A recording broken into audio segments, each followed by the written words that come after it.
আমরা মানুষের মুখ নিয়ে কিছু কথা বলবো। দেখো আমাদের বোর্ডে একটা কেমন একটা ছবি আঁকা আছে, দেখতে পেয়েছো? এইটা হচ্ছে কি আমাদের মুখের একটা গঠন। এবার বলো তো দেখি, আমরা নাক দিয়ে যে বাতাসটা টানি এটাকে কি বলি? প্রশ্বাস। আর যখন ছাড়ি নিঃশ্বাস। এবার একটা জিনিস কি তোমরা খেয়াল করেছো, এই যে আমরা যে কথা বলি বা আওয়াজ করি, আওয়াজটা কখন হয়? বাতাসটা বের হওয়ার সময় না বাতাসটা ভিতরে যাওয়ার সময়? খুব সুন্দর। আমরা যখন নিঃশ্বাস ছাড়ি তখন কি হয়? বাতাসটা বের হয় এবং আওয়াজ হয়। ঠিক আছে, আজকে আমরা এই নিয়ে কিছুটা পড়াশোনা করব। ঠিক আছে, দেখো তো এই জায়গাগুলো কে কে চেনো দেখি, সবাই এই পাশে আসো। বাস, ঠিক আছে, খুব সুন্দর। দেখো দেখো, আমরা নাক দিয়ে যে বাতাসটা নিই, সেদিন পরিবেশের ক্লাসে বলেছিলাম বাতাস টানার পর বাতাসটা কোথায় গিয়ে জমা হয়? ফুসফুসে। এই যে দুটো ছবি এঁকেছি, এগুলো কিসের? ফুসফুসের ছবি। ফুসফুসে গিয়ে কি হয় বলো দেখি? সেই বাতাসটা যায়, তারপরে সেখান থেকে সারা শরীরে যায়। আর সারা শরীর থেকে যেটা খারাপ বাতাস, মানে কার্বন ডাই অক্সাইড যুক্ত বাতাস, সেটা কোথায় আসে?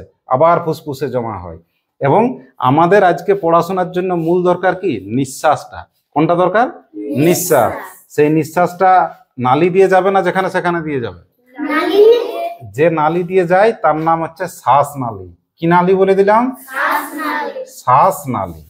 এই শ্বাস নালী দিয়ে বাইরে যাচ্ছে। দেখো এইবারে যাওয়ার পথে দেখো একটা আমি আংটির মতো ছবি এঁকেছি গোল। সেই আংটির মতো ছবিটাই হচ্ছে আসল কাজ। এই যে আমাদের এত আওয়াজ হয়, সেইটা ওই আংটির মতো জায়গাটার থেকেই হয়। আর ওইখানে পাতলা দুটো এরকম পর্দা থাকে, খুব পাতলা পর্দা। ওদের মধ্য দিয়ে যখন বাতাসটা যায় তখন কি হয় বলো দেখি? কাঁপে। সেই কাঁপাটার জন্য এত সুন্দর আওয়াজ হয়। কারো গলা দেখবি কত সুন্দর, আর কালো খুব কর্কশ গলা, হাই গম্ভীর ভাবে কেউ ধমক দেয়, আর কেউ কত সুন্দর মিষ্টি ভাবে ডাকে, এই কাছে আয় রে, এই শুন রে। আর কালো গলা কেমন হয়? বেশ গম্ভীর গলা হয়, হয়তো? কি কারণে হয়? ওই যে আমরা বললাম আংটির মতো জায়গা, সেখানে স্বরতন্ত্র থাকে সরু সরু, সেইটার কাঁপুনির জন্য হয়। ঠিক আছে, এইবারে এর মধ্য দিয়ে যখন বাতাসটা যায় আর আওয়াজ হয়, সেটাকে আমরা কি বলি? ধ্বনি। বলো, কাকে ধ্বনি বলবে? সব আওয়াজকেই ধ্বনি বলবে, না যে ওই স্বরযন্ত্রের মধ্য দিয়ে যাবে আর আওয়াজ হবে তাকে বলবে? হ্যাঁ, এই যে আমি মনে করো হাততালি দিচ্ছি, এটাকে কি ধ্বনি বলবে? না। কেন বলবো না? এ শ্বাসনালীর ওই স্বরযন্ত্র থেকে আওয়াজ নয়। কাকে ধ্বনি বলবে? না এই স্বরযন্ত্রের মধ্য দিয়ে যাবে আর একটা শব্দ সৃষ্টি হবে, একটা আওয়াজ সৃষ্টি হবে, তাকে কি বলবে? ধ্বনি। মনে থাকবে? তাহলে এই যে আমি মনে করি এখানে বোর্ডে আওয়াজ করছি, এটাকে কি ধ্বনি বলবে? তাহলে কাকে ধ্বনি বলবে? আর গলার থেকে এই যে আমাদের স্বরযন্ত্র, সেই যন্ত্রের মাধ্যমে যখন যে শব্দটা হচ্ছে। আচ্ছা, ঘুমের ঘরে যদি কেউ নাক ডাকে, তো নাক ডাকাটাকে কি ধ্বনি বলবে? বলবো না। কাকে ধ্বনি বলবে? যখন ওই স্বরযন্ত্রের মধ্য দিয়ে বাইর হবে, আমাদের এই শ্বাসনালীর মধ্য দিয়ে বাইর হবে, তখন আমরা তাকে কি বলবো? ধ্বনি। এইবারে দেখো আমাদের মুখের ভিতরটাকে আমরা একটু চিনি। মুখের ভিতরে কি কি আছে বলো দেখি?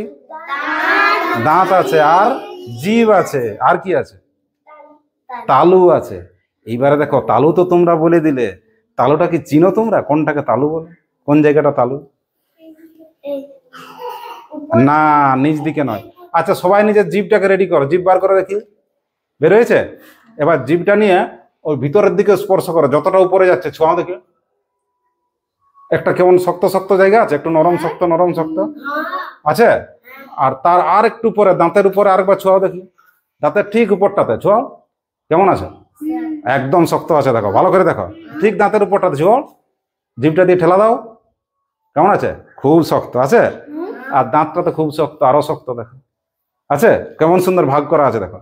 একটু উপরের দিকে একটু হালকা হালকা শক্ত, আর দাঁতের উপরটাতে আরো শক্ত, আর দাঁতের কাছে সবচেয়ে শক্ত আছে।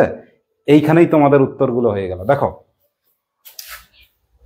একদম যেটা উপরের দিকে নরম নরম আছে, তো তাকে আমরা নাম দিচ্ছি। দেখো এইখানে আমরা ভাগটা করেছি। দেখো এই জিনিসটা তো সবাই চিনতে পারছো, মুখের ভিতরে যেটা বার করলে সেটা কি? জীব। তার কি নাম? জীব। বর্গের জয় হস্যি ভ, জীব। ঠিক, জীব হচ্ছে মূল। জীবের জন্য এত উচ্চারণ, খাবার হজম, অনেক কাজ আছে জীবের। ঠিক আছে, এইবারে দেখো যেটা তোমরা ভুল করো, দেখো যেটা নরম একদম জিভটা প্রথমে যেখানে ঠেকালে একদম উপরের দিকে, তার কি নাম? একদম উপরের দিকে দেখো, তার নাম হচ্ছে তালু। দেখো আমি সেই জন্য উপরটাতে করেছি, দেখো তার নাম হচ্ছে তালু। আর দাঁতের ঠিক উপরে একটু শক্ত শক্ত, তার কি নাম? মূর্ধা। বলো, তার কি নাম? ময় দীর্ঘ দয়েরে পাকা, মূর্ধা। বলো, মূর্ধা। তাহলে একদম উপরে তালু, তার একটু নিচে কে আছে? মূর্ধা। তারপর দাঁত, এটা তো সবাই চিনে গেলে। ঠিক আছে, তাহলে বাতাসটা যখন এই শ্বাসনালী দিয়ে আসে, শুধু কি নাক দিয়েও বাইর হয় না মুখ দিয়েও বাইর হয়? তাহলে নাক দিয়ে বার হওয়াটাতেও কিছু শব্দ হতে পারে, আবার মুখ দিয়ে বাইর হওয়াটাতেও কিছু হতে পারে। নাক দিয়ে কোনগুলো হয় মনে করো না? ও ইয় করো। বাতাসটা কোথা দিয়ে আসছে দেখো না? ওই নাকের কিছুটা ঘষা লাগে, ওই জন্য একটু কেমন নাকি সুর আছে, আছে। ওরা একটা আলাদা দল হয়ে গেল। আর যেগুলো মুখ দিয়ে আসে, থামো, যেটা মুখ দিয়ে আসে তার আওয়াজটা অন্যরকম। দেখো তাহলে আমরা পরিষ্কার হলাম কতকগুলো জিনিস।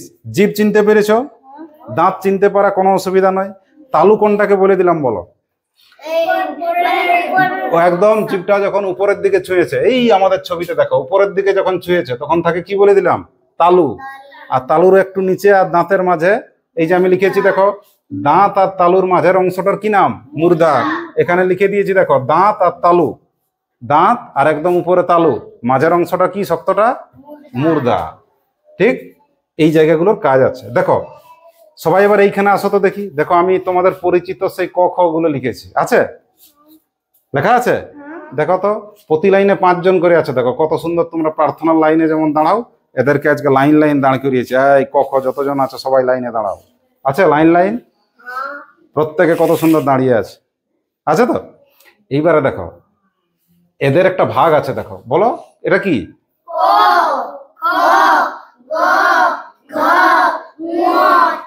থামো, ঠিক আছে। এরা এদের ক্যাপ্টেন কে? ক। সেই জন্য এদের একটা নাম হচ্ছে ক বর্গীয়। কি নাম?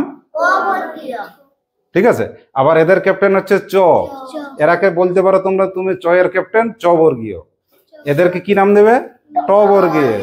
এদেরকে প বর্গীয়। এটা তো খুব সহজ নাম। এবারে এদের উচ্চারণ নিয়ে এদের কিছু নাম আছে, সেটা দেখো। প্রথমে দেখো আমি কি লিখেছি? কণ্ঠ। কি লিখেছি? কণ্ঠ। দেখো এই আওয়াজগুলো খেয়াল করবে, এই কণ্ঠ মানে একদম গলা, এই ভিতরে যে শ্বাসনালী আছে এখান থেকে আসে। দেখো এখানে ছুঁয়ে থাকো, ক, খ, গ, ঘ, ঙ। আওয়াজটা কোথার থেকে আসছে? কণ্ঠর থেকে। সেই জন্য এরাকে কি নাম দেবে? কণ্ঠধ্বনি। কি ধ্বনি? কণ্ঠধ্বনি। আচ্ছা, পরের গুলো দেখো। তালু কোন জায়গাটা বলেছিলাম মনে করো? জিভটা একদম উপরে, একটু হালকা শক্তটা বলেছিলাম তো। দেখো তো জিভটা এবার কোথায় স্পর্শ করবে? দেখো তালুতে ছুবে। দেখো চ, ছ, বর্গীয় জ, ঝ, ইয়। তালু জিভটা কোথায় ছুটছে? তালুতে। সেই জন্য এরাকে কি নাম দিয়েছি? দেখো তালব্য বর্ণ। কি নাম দিয়েছি? এদেরকে উচ্চারণ করো ট। জিভটা খেয়াল করো, জিভটা কোথায় টাচ হচ্ছে, কোথায় স্পর্শ হচ্ছে? ট।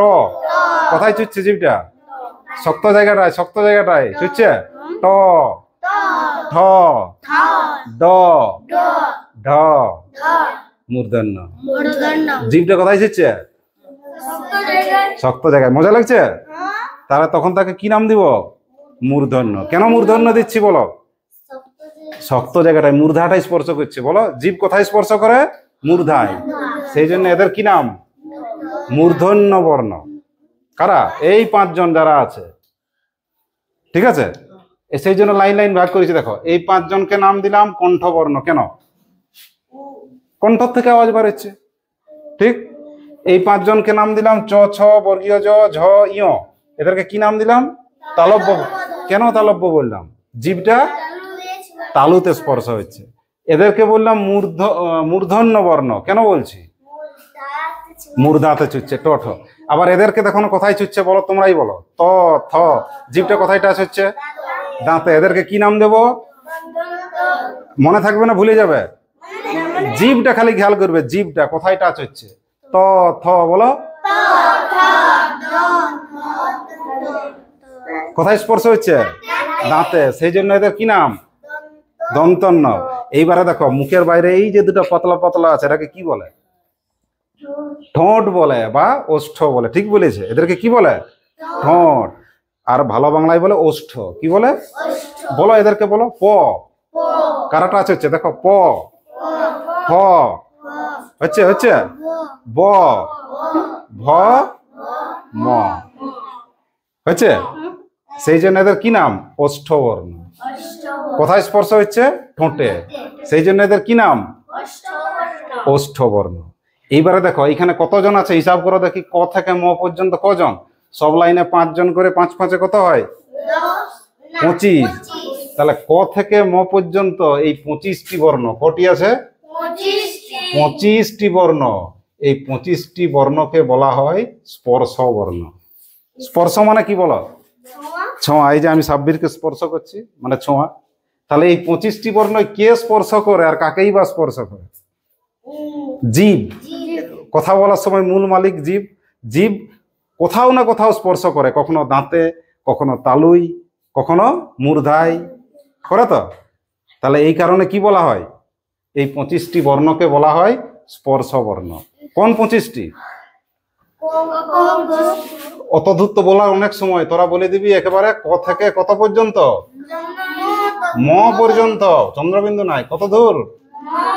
ক থেকে ম পর্যন্ত এই 25টি বর্ণ উচ্চারণের সময় জীব কি হয়? জীব কখনো দাঁত, কখনো তালু, কখনো মূর্ধা, এগুলোতে স্পর্শ করে। তো সেই জন্য এদেরকে কি নাম দেওয়া হয়েছে?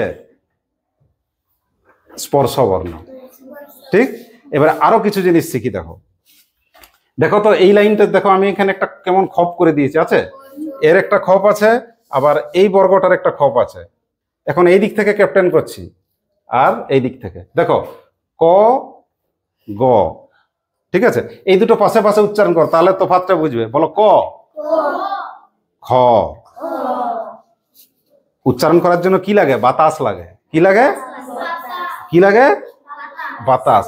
আমাদের এই পড়ার ভাষায় বাতাস মানে বায়ু, ঠিক আছে? এই বায়ুরই আরেক নাম হচ্ছে প্রাণ। কি নাম? বাতাসেরই আরেক নাম প্রাণ। বাতাসটাই তো প্রাণটা বাঁচায়, সেই জন্য বাতাসেরই আরেক নাম কি? প্রাণ। ঠিক আছে? এবারে আমাকে বলো, দেখো ক, খ, কোনটা উচ্চারণের জন্য আমার বেশি বাতাস লাগে? ভালো করে বলো, ক না খ? কোনটা উচ্চারণে বেশি বাতাস দরকার? ক, খ, গ, ঘ।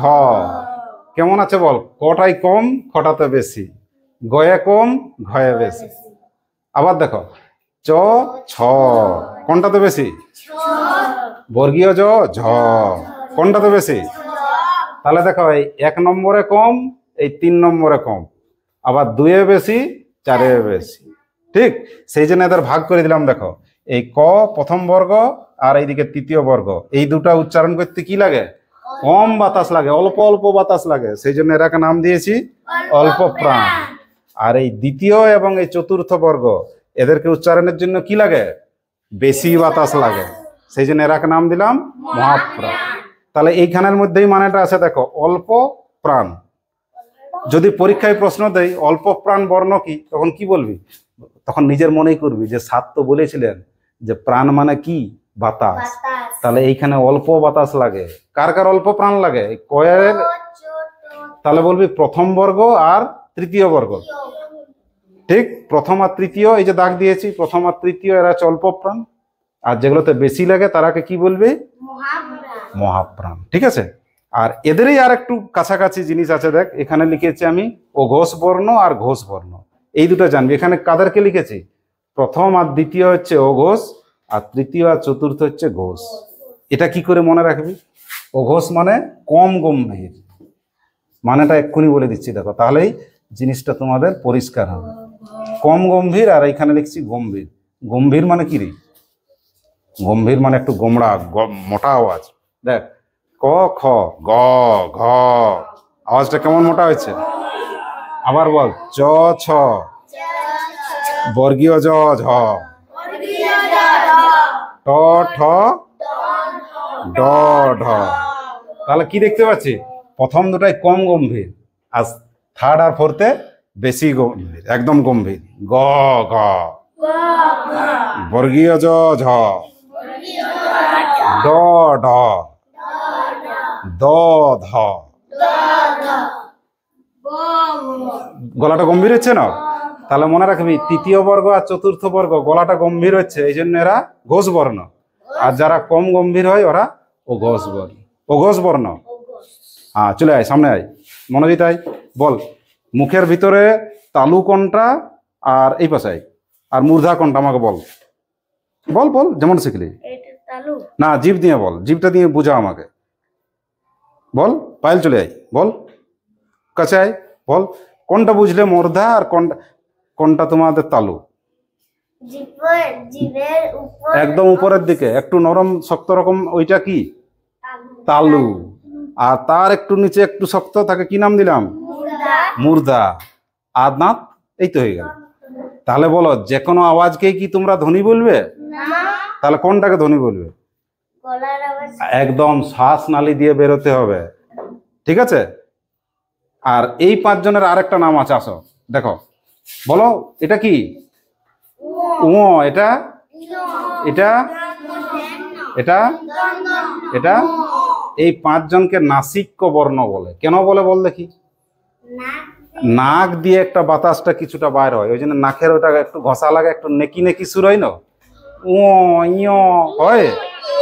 এই জন্য এরাকে কি বলে? কি যে এই জন্য এরাকে কি বলে? নাসিক্য বর্ণ বলে। ঠিক আছে, আচ্ছা এই পর্যন্ত একটু লিখো।